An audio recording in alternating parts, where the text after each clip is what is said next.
हर transaction में दो heads involve हो रहे होते थे। हम अकाउंटिंग इक्वेशन में उनको फिट कर रहे थे और बेसिक सी ट्रांजैक्शंस हैं, चलना सीख रहे हैं अकाउंटिंग के अंदर थोड़ा थोड़ा। तो 1.2 भी उसी हैंडआउट पे आपके सामने है। किसी ने घर पे करने की ट्राई की हो? Okay,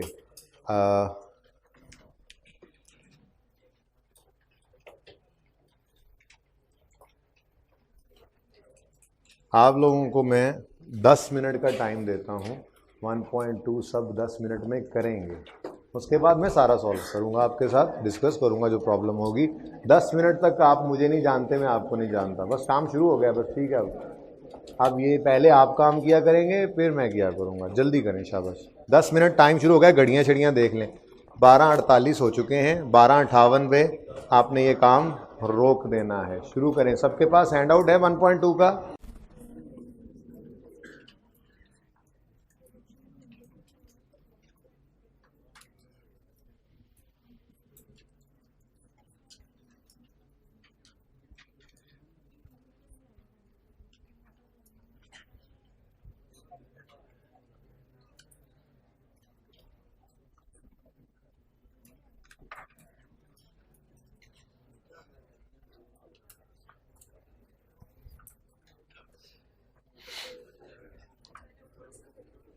times up. कितने बच्चे अभी भी सवाल कर रहे हैं?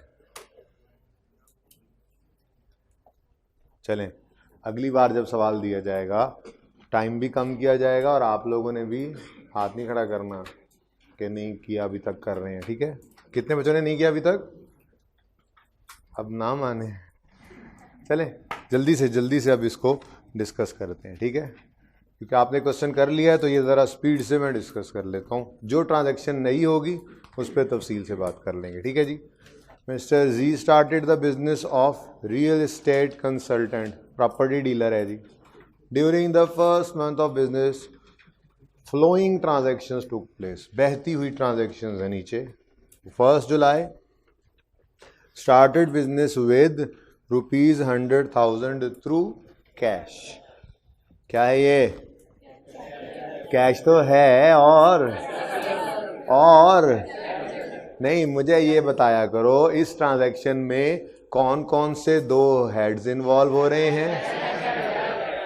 कैश और कैपिटल। कैश क्या हो रहा है? कम। कैश क्या हो रहा है? बढ़ रहा है। और कैपिटल? दोनों ही बढ़ रहे हैं। सच्ची? ओके, बढ़ानी नहीं है बात, बस जितनी कर दी जाए उतनी पर आ करें जी। 1 जुलाई को कैश बढ़ गया, कितने से? 1 लाख से कैश बढ़ गया और at the same time 1 lakh से कैपिटल भी बढ़ गया। देखें, अकाउंटिंग के अंदर जो सवाल आपको आएगा, अकाउंटिंग क्वेश्चन भी आती है, इंट्रो के लेवल पे टेस्ट होती है, 2 तरह से टेस्ट होती है। एग्जाम लेवल की अकाउंटिंग क्वेश्चन तो वो एग्जाम से कुछ दिन पहले ही करवाऊंगा, क्योंकि उसके अंदर तो सारे टॉपिक्स शामिल होते हैं, लेकिन बेसिक बात अभी कर रहे हैं, बेसिक स्ट्रक्चर पे चल रहे हैं।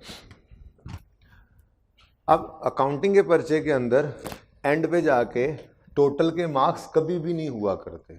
अकाउंटिंग के पर्चे के अंदर आपने सवाल शुरू किया, लेट से ये सवाल में 10-12 ट्रांजैक्शंस थी, इसके 5 नंबर थे, 6 नंबर थे, हर ट्रांजैक्शन का लेट से आधा नंबर था, तो बस यही करके छोड़ाओगे तो ये आधा नंबर इसका मिलेगा। जहाँ पे स्टेप लिखते चले जाओगे, कुछ भी अकाउंटिंग के अंदर लिखते जो आता है वो लिखते चले जाओगे, उसके मार्क्स मिलते चले जाएंगे। सारा सवाल सही करना ज़रूरी नहीं होता पास करने के लिए, ठीक है? कोशिश तो सारा सही करने की करेंगे, लेकिन सारा सही करना पास होने के लिए ज़रूरी नहीं होता। जितना काम आता है वो लाजमी करना है और उसके मार्क्स मिलते रहेंगे, हर स्टेप पे मार्क्स पड़े होते हैं जी। नेक्स्ट, ये कोई मसला हो जहाँ पे पूछ लीजिए, ट्रांजैक्शन में कोई मसला हो तो पूछ लीजिएगा। Started business with 1 lakh in cash, तो 2 हेड्स इन्वॉल्व हो रहे हैं, एक कैश दूसरा कैपिटल। बिजनेस में ओनर कैश लेकर आया तो कैश बढ़ गया और दूसरी तरफ कैपिटल भी बढ़ गया। Okay, next, purchase a car for 50,000 through cash जी। कैश और car back of the mind ये बात भी सोच रहे हुआ करें, car non current asset, cash current asset, कहा ना करें बेशक, ठीक है, लेकिन बैक ऑफ द माइंड ये सोच रहे हो तो ज़्यादा बेहतर है, ठीक है जी। तो इस ट्रांजैक्शन के अंदर कौन कौन से हेड्स इन्वॉल्व हो रहे हैं? कैश और कार। कार खरीदी तो कार बढ़ गई और कैश कम हो गया, तो कार किस दिन? 3 जुलाई को कितने की कार खरीदी? 50,000 की कार खरीदी और कार बढ़ गई बिजनेस में और कैश कम हो गया। सही है? सही था यहां तक? Next 5 July, purchased office equipment for 5,000 through cash. जी बोलिए। कैश कम हुआ और ऑफिस इक्विपमेंट क्या लायबिलिटी है?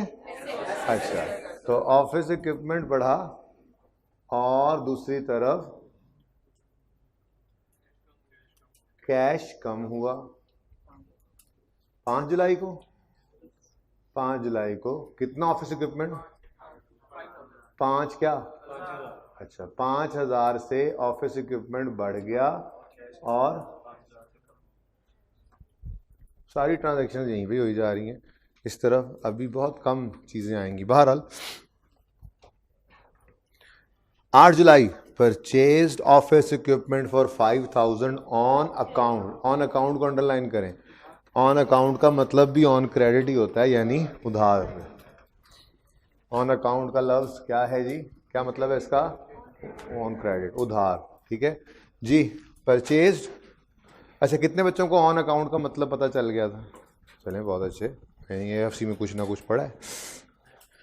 Purchase office furniture for 5,000 on cash. जी sorry, purchased office furniture for 5,000 on account. जी, ऑफिस फर्नीचर बढ़ गया और कैश कम हुआ। उधार पे खरीदा है तो ऑफिस इक्विपमेंट बढ़ा है और एट द सेम टाइम एक बोझ बढ़ा है, यानी लायबिलिटी बढ़ी है। उस लायबिलिटी का नाम क्या है? क्रेडिटर नहीं कहेंगे, ठीक है। पेएबल, क्रेडिटर यूज किया करेंगे ट्रेडिंग एक्टिविटी वाली गुड्स के लिए सिर्फ, ठीक है। तो 2 हेड्स इन्वॉल्व हो रहे, पेएबल फॉर ऑफिस फर्नीचर और ऑफिस फर्नीचर। ऑफिस फर्नीचर में आ रहा है इंक्रीज, और बोलो तो गूंगो, ऑफिस इक्विपमेंट में आ रहा है इंक्रीज, और पेएबल फॉर ऑफिस फर्नीचर में भी आ रहा है इंक्रीज। ऑफ फर्नीचर बस सब जगह कम है जरा। ऑफिस फर्नीचर कितने से बढ़ा? 5,000 से, और दूसरी तरफ पेएबल फॉर ऑफिस फर्नीचर भी एक लायबिलिटी थी, वो बढ़ गई। जी कितनी? 5,000। किस दिन? 8 जुलाई। सही है? ओके। 10 जुलाई, रेंडर्ड सर्विसेज। रियल एस्टेट वाले का काम क्या है? कैसे सर्विसेज प्रोवाइड करता है? वो एक मिडल मैन है। ओनर जाता है उसके पास, मेरे पास घर खाली है, किराए के लिए चढ़ाना है, वो कहता है ठीक है। टेनेंट जाता है, किराएदार जाता है उसके पास, वो कहता है मुझे मकान चाहिए। तो वो दोनों के दरमियान मिडल मैन है। वो अपनी सर्विसेज देता है लोगों को, उसके अगेंस्ट कमीशन जो है वो उसकी इनकम होती है, ठीक है।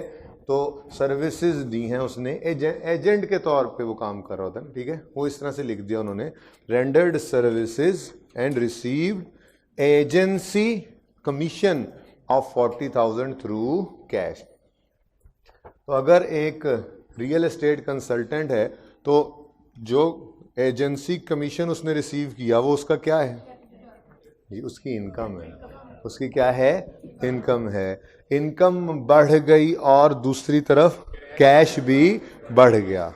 इनकम बढ़ी और कैश बढ़ा। इनकम बढ़ी और कैश, अब कैश तो हमारे पास पता है बढ़ रहा है, यहाँ पे लिख देंगे कितना बढ़ा है वैसे, लेकिन इनकम का कॉलम मौजूद नहीं है। तो उसके लिए हमने क्या कहा था, इनकम का बढ़ना, कैपिटल का बढ़ना, और एक्सपेंस का बढ़ना, कैपिटल की कमी लिया करेंगे। ठीक है, शायद बिल्कुल क्लियर सबको ये बात ना भी हो रही हो अभी, लेकिन कुछ इंतज़ार करना पड़ेगा। जब हम profit and loss balance sheet बनाने पर पहुंचेंगे तो ये बात बिल्कुल क्रिस्टल क्लियर हो जाएगी कि इसके पीछे क्या कॉन्सेप्ट था, ये बात क्यों इस तरह से कही जा रही होती थी।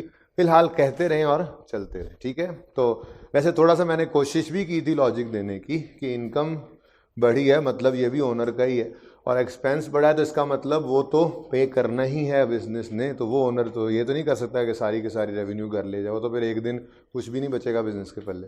ठीक है, तो बहरहाल प्रॉफिट ही एक्चुअली क्या चीज़ है जो बिजनेस ने कमाया, उसको कैपिटल में ऐड किया जाता है। बहरहाल हम इसको अलग अलग ही लेकर चलते हैं। फिलहाल क्या कहा करते हैं हम, रेवेन्यू सेल्स बढ़ें तो कैपिटल बढ़ जाएगा, और एक्सपेंसेस बढ़ें तो कैपिटल की कमी के तौर पे शो करना है, क्योंकि इनकम और एक्सपेंस की यहाँ पर कोई जगह नहीं है हमारे पास। एसेट्स, कैपिटल, लायबिलिटीज, इन तीनों के अलावा वो दो हेड्स थे, तो फिर इनकम्स और एक्सपेंसेस की जो मूवमेंट है वो कैपिटल को हिट किया करती है, तो हम कैपिटल को ही उसका इम्पैक्ट देते हैं ट्रांजैक्शंस में। तो इनकम बढ़ेगी तो कैपिटल बढ़ाएंगे, और एक्सपेंस बढ़ेगा तो कैपिटल को कम करेंगे। ओके, चलें, तो 40,000 से कैश बढ़ा और 40,000 से इनकम बढ़ी। इनकम का बढ़ना, कैपिटल का बढ़ना। आपने कभी इसको डायरेक्ट नहीं बोलना, ऐसे ही बोलना है जैसे मैं बोल रहा हूँ। यूँ नहीं कह देना कि सर्विसेज से इनकम हुई आपको जी 40,000 से कैश बढ़ा और कैपिटल बढ़ा, नहीं, ये बोलना है लाजमी, क्योंकि ये तो किसी चीज़ की तैयारी में शुरू किया हमने, किसी चीज़ की तैयारी में लगे हुए हैं जहाँ पे अल्टीमेटली हमने पहुँचना है। तो ये बात ऐसे ही कहनी है जैसे मैं हर बार आपको कह रहा हूँ, कैश बढ़ा 40,000 से और 40,000 से इनकम बढ़ी। इनकम ये कहकर फिर अगली बात कहनी है, इनकम का बढ़ना कैपिटल का बढ़ना है। क्लियर है ये बात? ऐसे ही कहोगे ना हर दफा? Okay, next, rendered agency services for 30,000। Rendered का मतलब सर्विसेज दे ली हैं। अच्छा, अगर कोई सर्विस दे ली इस बंदे ने, तो क्या इसका हक एस्टैब्लिश हो गया है इनकम का? रिसीव होना ना होना तो बाद की बात है, हक एस्टैब्लिश हो गया है, बोलो। अगर आपके जिम्मे, देखें मैं आपको ट्यूशन पढ़ाता हूं, अगर ठीक है, आपने मेरे से 1 महीना ट्यूशन पढ़ ली, जब 1 महीना ख़त्म हो गया तो क्या मेरा ये हक बन चुका है कि मैं आपसे वो फीस ले लूं? बोलें। अगर आपने वो पे नहीं की तो इसका ये मतलब नहीं है कि मैंने अभी मेरे ज़िम्मे क्या था? मेरे ज़िम्मे क्या था? 1 महीने आपको वो सर्विस देना। जब मैं 1 महीने के लिए वो सर्विस आपको दे चुका हूं तो अब मेरा हक तो बन चुका है, मेरी इनकम बन चुकी है। वो इनकम आपसे मुझे रिसीव हुई या नहीं हुई, ये बाद की कहानी है। बात समझ आ रही है? तो भाई कैश का आना जाना ये हमारी अकाउंटिंग के अंदर कभी भी माने नहीं रखा करता। एक बेसिक पिलर है अकाउंटिंग का,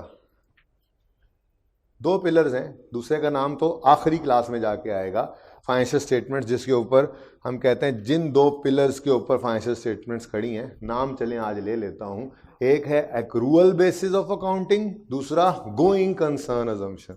गोइंग कंसर्न अजम्पशन क्या होती है वो आखिरी क्लास में समझाऊंगा, जरूरत नहीं है उसके अलावा, बस थ्योरेटिकली समझाऊंगा उस वक्त। और दूसरी है एक्रूअल बेसिस ऑफ अकाउंटिंग। हम जितनी अकाउंटिंग करते हैं वो इस एक्रूअल बेसिस के ऊपर करते हैं। अब ये बस नाम की हद तक फिलहाल याद रखो, इसमें होता क्या है वो ही समझाने लगा हूं। मतलब आपने रिलेट भी नहीं करना इस नाम के साथ, चले यूं कर लें। मैं आपको रूल पढ़ाने लगा हूं कि अकाउंटिंग में हम कब रेवेन्यू या इनकम रिकॉर्ड कर लेते हैं। तो देखिएगा,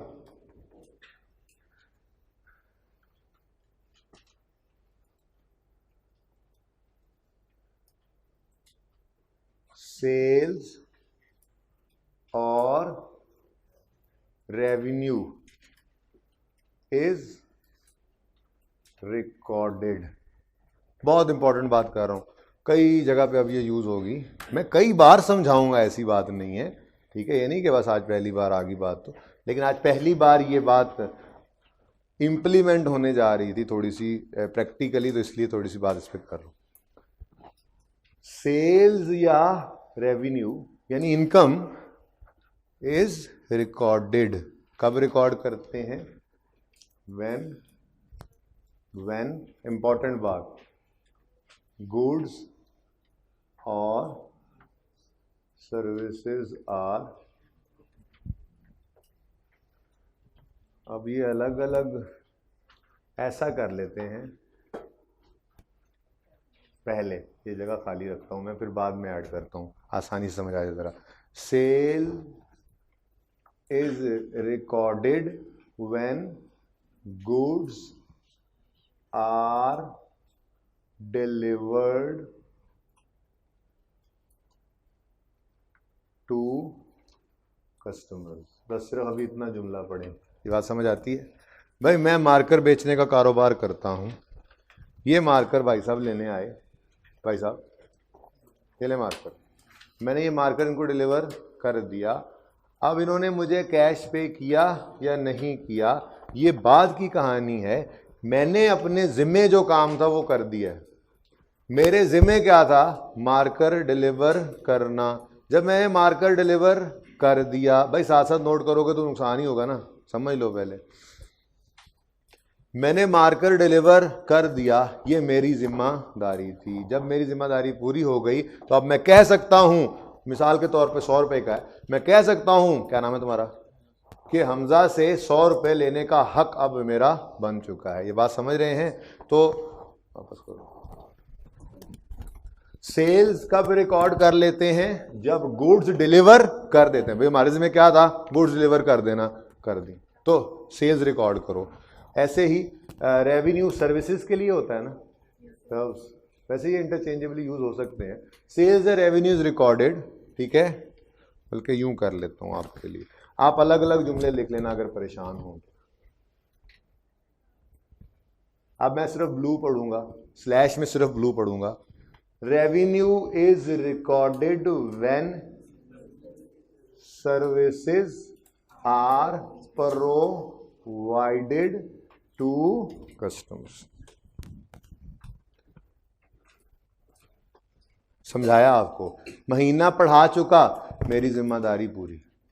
अब मैं कह सकता हूं कि 1 महीने की इस सर्विस के अगेंस्ट मेरा हक बन चुका है, मैं आपसे फीस चार्ज करूं, ठीक है? क्यों? मैं कहूंगा मेरी इनकम हो गई है, वो रिसीव हो चाहे ना हो, ये इररेलेवेंट है। लीस्ट इंपॉर्टेंट थिंग है कि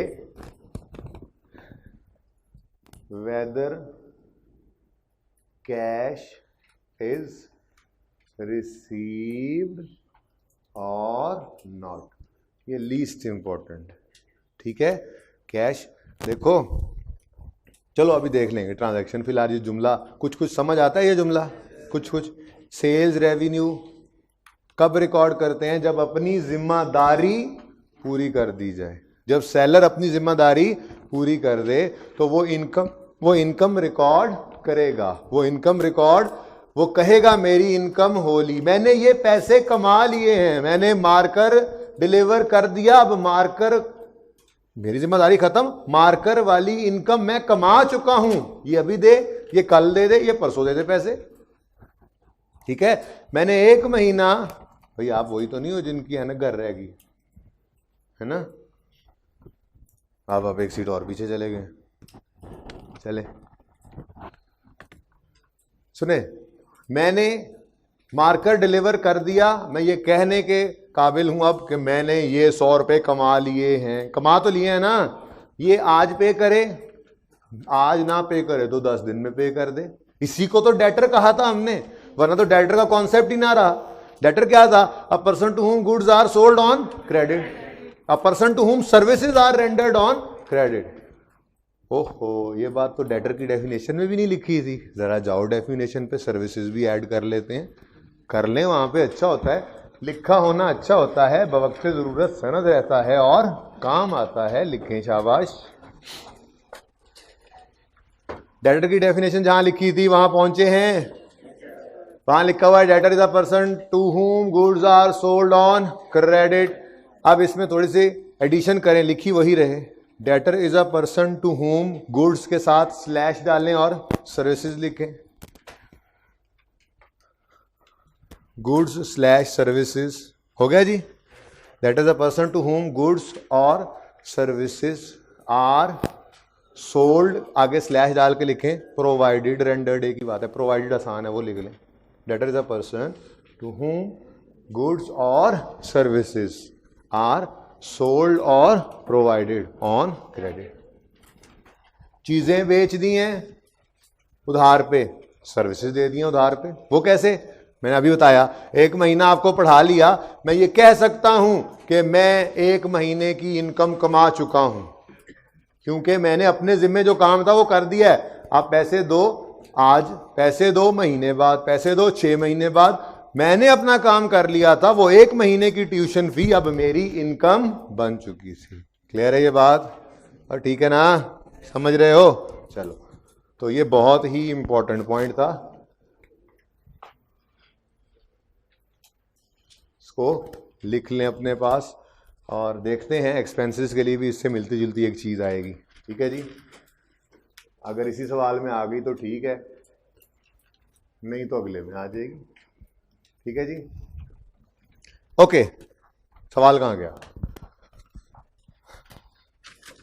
सवाल क्या कह रहा था? रेंडर्ड मतलब provided, rendered provided agency services for 30,000।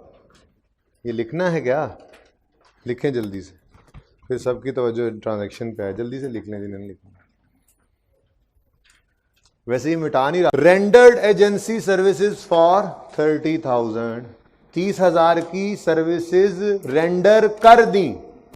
अब मिस्टर जी ये कहने के काबिल है, जब सर्विसेज प्रोवाइड कर दी, सर्विसेज जो देनी थी दे दी हैं, तो जी कह सकता है कि मैंने ये 30,000 कमा लिया है, कमा लिया है। ओके जी, है ना, कमा लिया। रेंडर्ड एजेंसी सर्विसेज और 30,000, बट है कोई? But amount is to be, ये वाला बट नहीं, but amount is to be received by the end of next month. तो पहली ट्रांजैक्शन आई जिसमें डेटर आया है। क्या बोला मैंने? क्यों जी, क्यों? सर्विसेज रेंडर कर चुका है, पैसे अभी रिसीव, तो यही तो हमने कहा था, अ पर्सन टू हुम, चलो गुड्स कहीं थी, आज सर्विसेज ऐड करा तो दी है। ऐसे ही होना है ट्रांजैक्शन में, ट्रांजैक्शन में ही नई चीज आनी है तो समझाना है, पहले दिन तो सारी चीजें हम नहीं समझा करते जी। तो debtor is a person to whom, goods को छोड़ो, सिर्फ सर्विसेज की अब बात करते हैं। Debtor is a person to whom services are provided on credit. तो जी ने सर्विसेज दे ली हैं, तो जी क्या कहेगा? मैंने 30,000 कमा लिया है। ठीक है, तो रेवेन्यू बढ़ गया कितने से? अब बोलो, रेवेन्यू बढ़ा। जैसे ही देखो 40,000 में रेवेन्यू बढ़ा था और कैश बढ़ा था, क्या अभी भी ऐसे ही होगा? नहीं, अब रेवेन्यू तो बढ़ा है लेकिन कैश नहीं, डेटर बढ़ जाएगा। एसेट बढ़ा है, वो जब फिर पैसे देगा तो फिर वो डेटर खत्म करके कैश बढ़ा लेंगे, फिलहाल कैश नहीं आया। ओके, बात समझे हो? बड़ी इंपॉर्टेंट ट्रांजैक्शन थी ये इसकी क्या डेट थी? 10। अच्छा जी, अब कौन सी डेट पे हम? 13 जुलाई। समझ आई है? मुश्किल ट्रांजैक्शन थी ये, आज की नई बात थी जी। सर्विसेज रेंडर्ड ऑन क्रेडिट, तो क्या है? डेटर। तो जब हम कह रहे हैं 30,000 उसने कमा लिया है, पैसे अभी रिसीव नहीं हुए, तो जब कमा लिया है तो रेवेन्यू तो बढ़ गया। अब रेवेन्यू बढ़ना तो आ गया, ड्युअलिटी कॉन्सेप्ट है, दूसरा भी कुछ ना कुछ। आपको जी कैश नहीं बढ़ा, बट ठीक है रेवेन्यू बढ़ गया, और तो कुछ हो नहीं सकता। ये कभी नहीं होगा अकाउंटिंग में। दो इंपैक्ट हर ट्रांजैक्शन में लेने ही लेने हैं, ड्युअलिटी कॉन्सेप्ट है। तो अगर रेवेन्यू बढ़ा है तो फिर कैश नहीं बढ़ा, तो कुछ तो बढ़ाओ। क्या बढ़ेगा? Right to receive, oh sorry मुश्किल लग रहा है, चलो 12, राइट टू रिसीव कैश ही होता है ना, right to receive cash in future. Debtor क्या है? Right to receive cash in future. तो ठीक है, कैश नहीं बढ़ा, डेटर बढ़ गया। अब ये ट्रांजैक्शन बनी, रेवेन्यू 30,000 से बढ़ गया और डेटर भी बढ़ गया। डेटर क्या है? एसेट है, लिख लो फिर। यहां पे तो हम करंट नॉन करंट की बाइफरकेशन भी नहीं करते। बहरहाल डेटर कितने से बढ़ा? 30,000 की सर्विसेज दी है तो 30,000 ही अब रिसीव करेगा ना, और वो 40 है ना, इसकी बात कर रहा हूं जी। 30,000 और ठहर जाओ, रिसीव जब होगा तब देखेंगे। क्या कौन आप ये कौन बोल रहा है, ये कौन बोला है, सामने आओ सामने आओ जरा। हाँ, आप ये कहना चाह रहे हो, कुछ कहना नहीं था इसको थोड़ा सा बस, ये कहना चाह रहे हो कि रिसीव हो तो इनकम रिकॉर्ड करें। नहीं तो मैं कह रहा हूं कि वो अगर आप सोचें भी सही तो ये नहीं सोचना। अकाउंटिंग के सबसे बेसिक अंडरलाइंग अजम्पशन ही यही है, एक्रूअल बेसिस, जो अकाउंटिंग हम सीखते हैं, जो अकाउंटिंग हम करते हैं। इनकम रिकॉर्ड करने के लिए कैश के आने का इंतजार नहीं करना, अपना काम हो गया तो इनकम रिकॉर्ड कर लो उधार पे सही। ओके, अच्छा तो जी, डेटर बढ़े और इनकम बढ़ी, डेटर का बढ़ना प्लस इनकम का बढ़ना, इनकम का बढ़ना, बोलो ना, कैपिटल का बढ़ना शो कर देंगे। ठीक है जी, ये ट्रांजैक्शन कितने बच्चों की सही थी? कोई बात नहीं, 10 12 15 भी बहुत है, अगली बार सबकी सही होगी इंशाल्लाह। ऐसे ही है ना? चले आगे चलते हैं, आगे फिर स्पीडे मारते हैं। अब यहां तक ये क्लियर है सबको? जी बोले। डेटर ही है, रिसीवेबल भी तो डेटर ही है। देखो, जो बंदा कंसल्टेंसी, ये रियल एस्टेट कंसल्टेंट है, इसका तो मेन बिजनेस यही है ना, तो मैं इसको डेटर क्यों ना कहूं अगर आप उस बात को करना चाहें तो। हाँ, अगर फिक्स एसेट बेच देता मैं और उधार पे बेचता तो पैसे तो वहां से भी आने थे, उसको रिसीवेबल कह देता। ये उसकी नॉर्मल एक्टिविटी है। जो नॉर्मल ट्रेडिंग एक्टिविटी से डेटर क्रेडिटर क्रिएट होते हैं उनको डेटर क्रेडिटर ही कहते हैं, और जो नॉर्मल एक्टिविटी से हट के होते हैं, नॉर्मल एक्टिविटी से हटना क्या है? मैंने आपको कहा, एक दुकानदार ऊपर कैंटीन वाला है, वो रोज समोसे लाता है बेचता है, रोज बिस्किट लाता है बेचता है, रोज बोतलें लाता है और बेचता है, रोज जूस ला रहा है और बेच रहा है। लेकिन क्या वो रोज फर्नीचर ला रहा है और बेच रहा है? क्या वो रोज यूपीएस ला रहा है बेच रहा है? क्या वो रोज जो है वो ओवन ला रहा है और बेच रहा है? नहीं। तो उसकी नॉर्मल एक्टिविटी क्या है? ये चीजें खरीदना और बेचना। तो उससे जो वो चीजें बेचे उधार पे या खरीदे उधार पे, वो क्रेडिटर डेटर कहलाएंगे। लेकिन अगर वो फिक्स एसेट बेच देता है किसी को उधार पे, उसने ओवन बेचा, वहीं पे एक और यहीं पे एक एम्प्लॉय था, उसको ओवन बेच दिया, उन्हें कहा जी अगली सैलरी पे आपको पैसे दे दूंगा, अब वो इसको डेटर नहीं कह सकता। ठीक है, वो इसको क्या कहेगा? Receivable for oven. ओके, सही है जी स्टूडेंट? हाँ जी बिल्कुल, मैंने कल ये कहा था कि हम ज़रा इस कन्फ्यूजन से बचाते हैं खुद को। जो ट्रेडिंग एक्टिविटी है उसके साथ सिर्फ डेटर क्रेडिटर लिख देते हैं, काम चल जाता है। सिर्फ डेटर क्रेडिटर लिखने का मतलब ही ये है कि ये नॉर्मल ट्रेडिंग एक्टिविटी है। भाई, डेटर का मतलब भी रिसीवेबल है और रिसीवेबल का मतलब भी रिसीवेबल ही है। ठीक है, बस थोड़ा सा हमने अलग किया है। फिक्स एसेट वगैरह के साथ जो नॉर्मल एक्टिविटी ना हो रिसीवेबल लिख देते हैं, बाकी हर जगह डेटर लिखते रहते हैं। बचपन है ना, ज़रा 55 तक जाते जाते फिर क्लियर हो जाएंगी ये बात। ओके, कहाँ थे हम? 17, paid for office furniture which in cash which was purchased on 8 जुलाई। ये जो हमने खरीदा था 5000 का, उस वक्त लायबिलिटी थी, आज कैश में पेमेंट कर दी, तो एक लायबिलिटी पे करें तो क्या इंपैक्ट पड़ रहा होता है? ट्रांजैक्शन क्या बनी? वो लायबिलिटी खत्म और उधर से कैश भी खत्म। 5000 कैश कम होगा ना, लायबिलिटी भी कम हो जाएगी। तो लायबिलिटी 5000 से कम हो गई और कैश भी 5000 से कम हो गया। 17 जुलाई।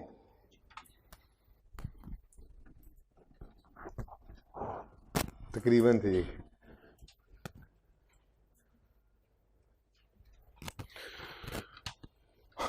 ओके जी,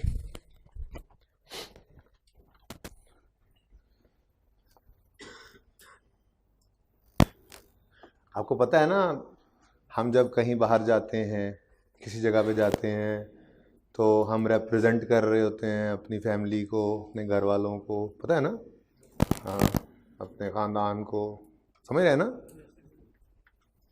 अच्छा रिप्रेजेंट किया करें। ओके, समझने वालों को समझ आ गई, बाकियों को जरूरत नहीं समझने की। Paid salary expense to his 2000 by cash. जी, सैलरी है, एक्सपेंस है, और हेड दो कौन कौन से इन्वॉल्व हो रहे हैं? कैश और एक्सपेंस, एक्सपेंस का नाम सैलरी एक्सपेंस, ठीक है। तो सैलरी एक्सपेंस और कैश, सैलरी एक्सपेंस पे क्या इंपैक्ट पड़ा? नहीं, पहले मैंने आपको कहा डायरेक्ट बात नहीं करनी, पहले एक्सपेंस इनकम का बताना है। जैसे मैंने कहा इनकम बढ़ी तो कैपिटल बढ़ाओ, ठीक है। मुझे वो आखिरी हमारे पास और हल कोई नहीं होता, हम कैपिटल के अंदर जाके इंपैक्ट डाल रहे होते हैं। ट्रांजैक्शन अपनी ओरिजिनल हालत में बोला करो पहले, जी इनकम बढ़ी, रेवेन्यू बढ़ा तो कैश बढ़ा, ठीक है। ऐसे ही एक्सपेंस बढ़ा तो कैश कम हुआ, ट्रांजैक्शन ऐसे बोलना, फिर देखना कैश तो पड़ा था, अब इनकम का क्या करें, एक्सपेंस का क्या करें। ओके, सही है ना। तो मुझे बताओ ट्रांजैक्शन में क्या है, एक्सपेंस बढ़ा है और कैश कम हुआ है। एक्सपेंस बढ़ा है और कैश तो पड़ा हुआ था। किस दिन, वैसे किस दिन? कंटिन्यू करते हैं। 26 को क्या हुआ, एक्सपेंस बढ़ा, सैलरी एक्सपेंस बढ़ गया, कैश कम हो गया। कैश का कम होना तो दिखा लिया, कितने से? 2000 से कैश कम हुआ। अब एक्सपेंस का बढ़ना यहां पे कहीं शो नहीं कर सकते, अपना हेड नहीं है, तो कैपिटल पे इंपैक्ट डालना है। तो एक्सपेंस का बढ़ना, कैपिटल का बढ़ना, ओके, एक्सपेंस का बढ़ना, कैपिटल की कमी। Clear? Next 27, paid salary expense 1500 by cash 27 जुलाई। अब क्या सोचना है इस पे, जल्दी से बोलें। कैश कम हुआ और एक्सपेंस बढ़ा, एक्सपेंस का बढ़ना, कैपिटल की कमी, कितने से? 1500 से। एक्सपेंस का बढ़ना, कैपिटल की कमी, और कैपिटल कम किया और कैश भी। ओके, क्या कह रहे हैं आप? 1500 तो लिखा हुआ है। 28, रेंट एक्सपेंस ऑफ शॉप 3000 पे किया थ्रू कैश। रेंट एक्सपेंस बढ़ा, कैश कम हुआ। रेंट एक्सपेंस बढ़ा, कैश कितना? कैश तो कम होना शो कर लिया। रेंट एक्सपेंस, एक्सपेंस का बढ़ना कहां शो करेंगे?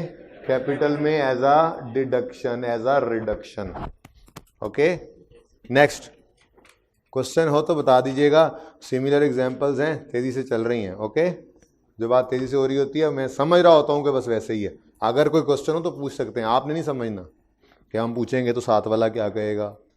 हमें साथ वाले को नहीं सोचना, क्वेश्चन करना है जो हो। Okay, paid telephone expense of 1200 through cash. Telephone expense बढ़ा, कैश कम हुआ। Close off an. अच्छा, ऐसे पूरा ही बोल लिया करते हैं, अब जरा प्रैक्टिस तेज हो जाए जी। टेलीफोन एक्सपेंस 1200 से बढ़ गया, कैश 1200 से कम हुआ। एक्सपेंस का बढ़ना, कैपिटल की कमी, और कैश को कैश में ही शो कर देंगे। ठीक है, ये बार बार बोलते रहेंगे तो पक्का याद हो जाएगा जी। 1200 और 1200, बस खत्म हो गया। एक रह गया, drawings. Drawings withdrew 10,000 for his personal use in business. अगर भाई पैसे दराज से निकाले और बिजनेस का ही कोई काम कर ले तो वो ड्राइंग नहीं होती। तो विदड्रॉ के लफ्ज से कभी धोखा नहीं खाना। यहां लिखा होता विदड्रू ₹10,000 फॉर इलेक्ट्रिसिटी बिल, तो क्या करते? ड्राइंग लिख देते। विदड्रॉ के लफ्ज से कंफ्यूज ना होना, ठीक है। अगर कंफ्यूजन हो रहा हो तो एक्सपेंस की तरफ जाएगा। बहरहाल पर्सनल यूज के लिए जो ड्राइंग की जाए, जो पैसे विड्रॉ किए जाए बिजनेस से, उसी को क्या कहा जाता है? ड्राइंग्स। ठीक है, तो 10,000 रुपए कैश में निकाले इसने, तो ड्राइंग्स कम हो गई। श्योर? कैपिटल, पैसा जब आता है ना, कैपिटल बढ़ रहा है, और पैसा जब जाता है तो कैपिटल कम हो रहा है। मैं मानता हूं बात ऐसे ही है, लेकिन हमने उसका नाम क्या रखा हुआ है? ड्राइंग्स। तो ड्राइंग्स बढ़ रही हैं, इसका मतलब कैपिटल कम हो रहा है। ठीक है ना। तो कैश निकाल के ले गया फॉर पर्सनल यूज, तो हम कहेंगे ड्राइंग्स बढ़ गई, कैश कम हुआ। ड्राइंग्स बढ़ी, कैश कम हुआ। अब कैश का कम होना तो 31 है, 30 है, 30। चलो इसका कौन सा नंबर कट जाएंगे जी। ड्राइंग्स बढ़ी और कैश कम हुआ, कितने से? 10,000 माइनस 10,000, कैश तो कम हो गया। अब सेल और एक्सपेंस की तरह से ड्राइंग्स की भी कोई था नहीं है, यहाँ पे था समझते हैं जगह, तो उस ड्राइंग का मतलब कैपिटल का कॉन्ट्रा है। ड्राइंग का बढ़ना कैपिटल की कमी है। ड्राइंग का बढ़ना बिजनेस रिलैक्स फील करेगा। ड्राइंग से पैसे निकाल के ले गया ना, पेबल टुवर्ड्स ओनर कम हो रहा है, ठीक है। तो ड्राइंग्स का बढ़ना दरअसल वो क्या है, कैपिटल की कमी का ही नाम है। तो माइनस, कितने बच्चे ऐसे जिनकी सब ट्रांजैक्शन सही थी, चलें, जिनकी 8 ठीक थी, 10 वाले भी उसमें शामिल हैं, सब या 8, सब ठीक थी या 8, सब ठीक थी या 6, सब यानी 6 या उससे ज्यादा जिसकी भी सही थी वो सब दोबारा हाथ खड़े करें, ठीक है, यानी कि तकरीबन पास ही हैं। जिसकी 5 से भी कम ठीक थी होंगे, मान नहीं रहे, जल्दी से बांटो सब।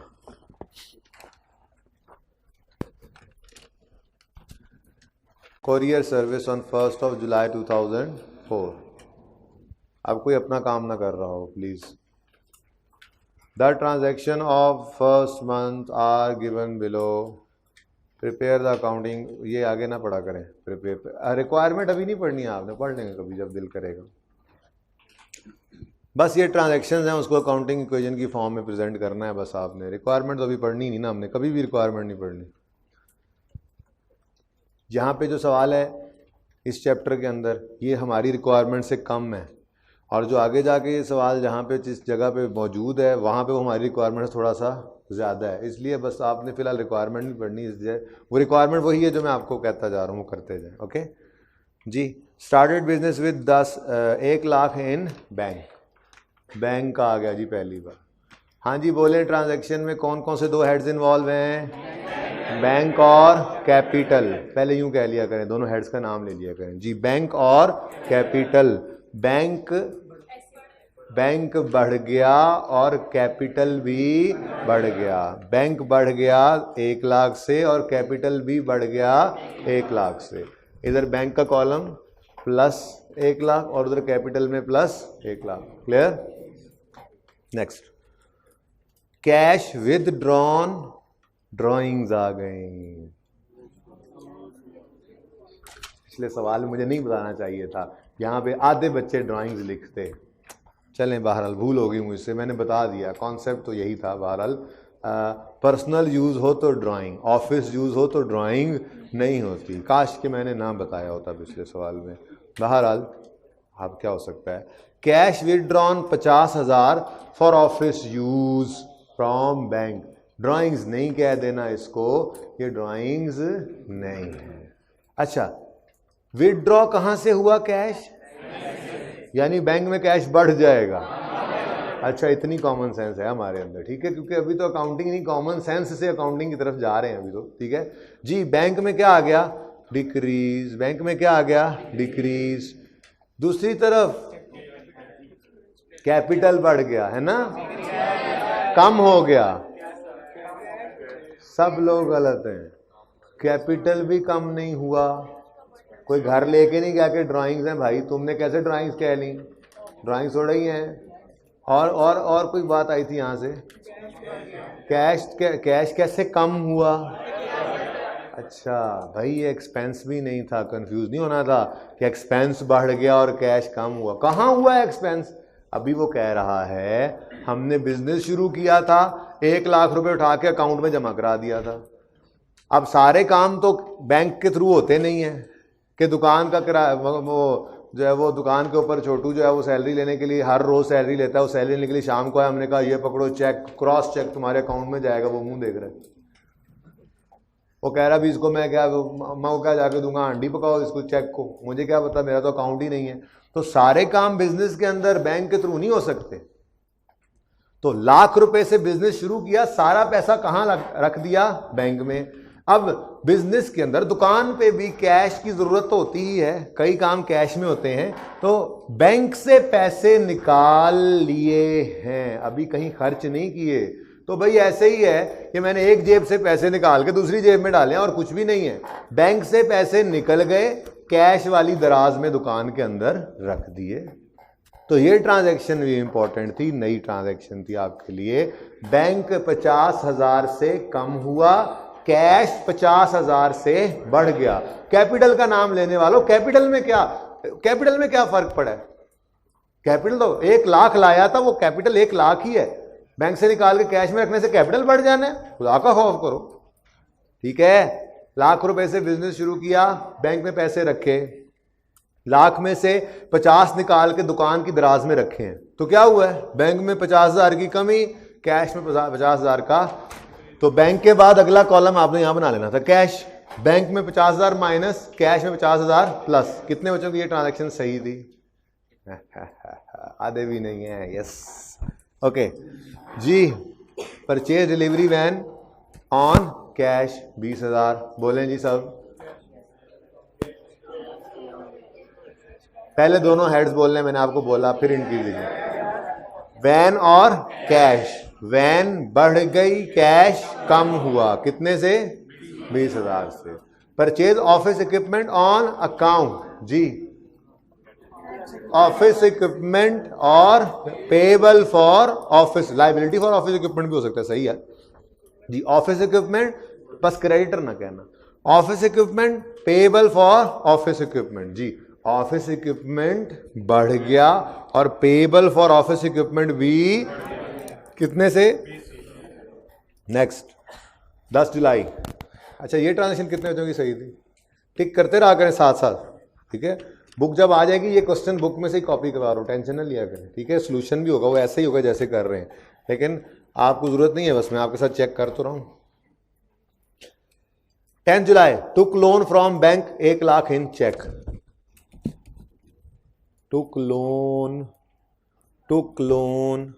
पहले तो ये बताओ, लोन लिया है बैंक से, लायबिलिटी तो बढ़ गई। दूसरी तरफ क्या हुआ है? कैश बढ़ गया, कैश बढ़ा। बैंक कैश दे रहा है तो चेक दे रहा है तो कैश ही हुआ ना भाई। देखो, ऐसी कोई अलमारी मैंने तो आज तक नहीं देखी कि याद हुई हो कि उसमें एक तरफ चेक डालें, दफ्तर में पड़ी हो, दूसरी तरफ से कैश निकल आए। आपके पास चेक है तो आपको बाहर हाल बैंक जाना ही पड़ेगा। चेक जो होता है वो बैंक अकाउंट में ही ट्रांसफ़र होता है, पैसे बैंक अकाउंट में ही आते हैं।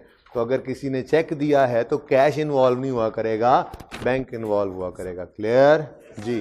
तो क्या हुआ है, बैंक ने जो लोन दिया है वो एक तरह से चेक दिया है, वो अकाउंट में ही ट्रांसफ़र होगा। बैंक ने चेक लिख के दे देगा, उनका होगा अपने करंट अकाउंट में डाल दो, उसके अंदर ये पैसे ट्रांसफ़र हो जाएंगे। ठीक है, तो बैंक ने लोन दिया, चेक के थ्रू दिया, तो बैंक लोन तो बढ़ गया, लोन लायबिलिटी तो बढ़ गई। दूसरी तरफ क्या कम हुआ है? कुछ भी नहीं कह दें, कुछ भी नहीं कम हुआ, बल्कि दूसरी तरफ भी इंक्रीज आया है। किसमें? बैंक में। तो बैंक बढ़ गया और loan from bank, liability from bank, payable to bank, जो मर्जी कह लें, बस क्रेडिटर नहीं कहना। ठीक है, क्रेडिटर का नाम मखसूस ट्रेडिंग एक्टिविटी के लिए, उसके अलावा जो लायबिलिटी हुआ करेगी उसको उसके नाम से पुकारेंगे। Liability towards bank, loan from bank, payable to bank, कह लो, क्रेडिटर ना कहना। समझ आ रही है ना बात की? वो किसी काम के लिए मखसूस कर दिया हमने, है लायबिलिटी सारी ही। ठीक है, तो लोन फ्रॉम बैंक बढ़ गया और बैंक भी बढ़ गया। बैंक यहां पे एसेट बढ़ा और उधर लायबिलिटी बढ़ी। Clear? Rendered services receive revenue 30,000 in cash जी। कैश बढ़ा और रेवेन्यू बढ़ा। बोलो, कैश बढ़ा और रेवेन्यू, कैश का बढ़ना पॉजिटिव यहां पे और रेवेन्यू का बढ़ना कैपिटल का बढ़ना। Next, rendered services earned revenue, आज उसने लिख दिया खुद, अर्न कर लिया है। कैसे किया होगा? सर्विसेज दे ली होंगी। Earned service revenue amounting 75,000, amount yet not received. तो क्या करें? रेवेन्यू रिकॉर्ड ना करें, लिखा हुआ है अर्न्ड, अर्न कर लिया है। रिसीव हो या ना हो, अकाउंटिंग के अंदर हमें ये हम नहीं देखा करते। हम ये देखते हैं कि हमारी जिम्मेदारी पूरी हो गई, रेवेन्यू रिकॉर्ड कर दो। तो अर्न कब किया? वो कह रहा है अर्न, सवाल की बात माननी है, बहस नहीं करने लग जानी उससे। कैसे अर्न? सबूत दो। नहीं भाई, वो कह रहा है अर्न। ठीक है, तो सवाल माई बाप होता है, माननी होती है उसकी। ठीक है, ओके।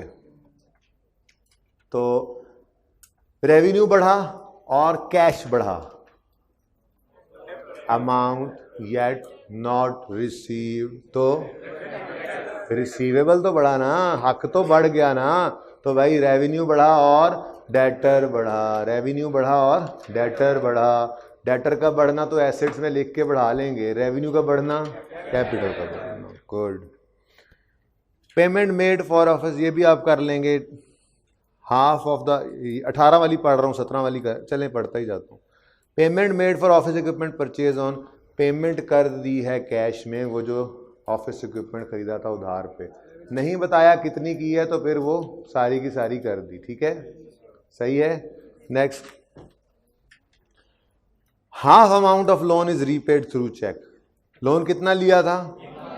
1 लाख में से कितना पे हुआ? चेक के थ्रू या कैश के थ्रू? बस लोन कम हो गया, कैश बैंक भी कम हो गया, दोनों में माइनस कर देंगे। ठीक है, लोन फ्रॉम बैंक भी कम और बैंक भी कम। ओके, यानी कि पिछली ट्रांजैक्शन को उलट हो गया ना। Next, markup interest on loan paid through cheque. हाँ जी, एक एक्सपेंस मैंने कहा था ये होता है, एक्सपेंस बढ़ा और बैंक कम हुआ। बैंक की कमी माइनस एक्सपेंस का बढ़ना, कैपिटल की कमी वो कैपिटल में से माइनस। आगे कुछ है ही नहीं जी, सवाल मेरे ख्याल में सारा ही हो गया होगा। ज़रा बैलेंस करके देख लें जी, कोई ट्रांजैक्शन जो मसला कर रही हो हैं? 18 है इंटरेस्ट एक्सपेंस। यार ये मार्कअप क्या होता है? एक्सपेंस होता है। Interest on loan paid through cheque, तो एक एक्सपेंस है वो चेक के थ्रू पे हुआ है, तो एक्सपेंस बढ़ा, बैंक कम हुआ। 27 है ही नहीं, है। Full amount received through cheque from person to whom services were rendered. जी अच्छी इंपॉर्टेंट ट्रांजैक्शन थी, भूल गया। 14 जुलाई को, प्लीज, मुझे तो सब ट्रांजैक्शन आसान लगती है ना, आप बता दिया करें अगर कोई मुश्किल लगा करें। 14 जुलाई को हमने उधार पे चीजें बेची थी, वो देखो कितनी, 75,000 की थी। यहाँ नहीं, वहां ऊपर सवाल में, अपने सवाल में देखो, 75,000 की चीजें, मतलब सर्विसेज, सॉरी सर्विसेज दे ली थी, अमाउंट येट नॉट रिसीव्ड। बोलो, सर्विसेज दे ली थी, पैसे रिसीव, हमने कहा था रेवेन्यू बढ़ा लो यानी कैपिटल बढ़ा लो और डेटर बढ़ा लो। वो कह रहा है आज उसने पैसे दे दिए हैं, फुल अमाउंट उसने दे दी है थ्रू, मतलब वो डेटर जो था अब वो डेटर नहीं रहा, क्योंकि वो डेटर क्यों था? उससे पैसे आने थे, जब पैसे आ गए तो वो डेटर नहीं रहा, तो हमारा बैंक बढ़ गया, दूसरी तरफ डेटर कम हो गया 75,000 से। ये बात समझ आ गई? हाथ खड़ा कर दें, हाथ खड़ा करें जिनको समझ आ गई, नहीं समझ आई वो हाथ खड़ा करें। दोबारा सुने, डेटर से, जैसे ये सवाल अगर चलता आगे, मिसाल ये सवाल में डेटर कहां गया, ये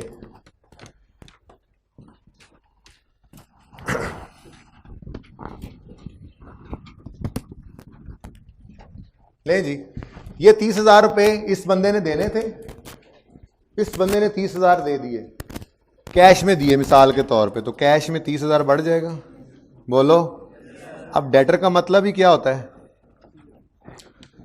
जिससे पैसे आने हैं फ्यूचर में, तो वो पैसे आ गए, जिस दिन पैसे आ गए हैं उस दिन वो डेटर नहीं रहा, खत्म। अब कैसे डेटर?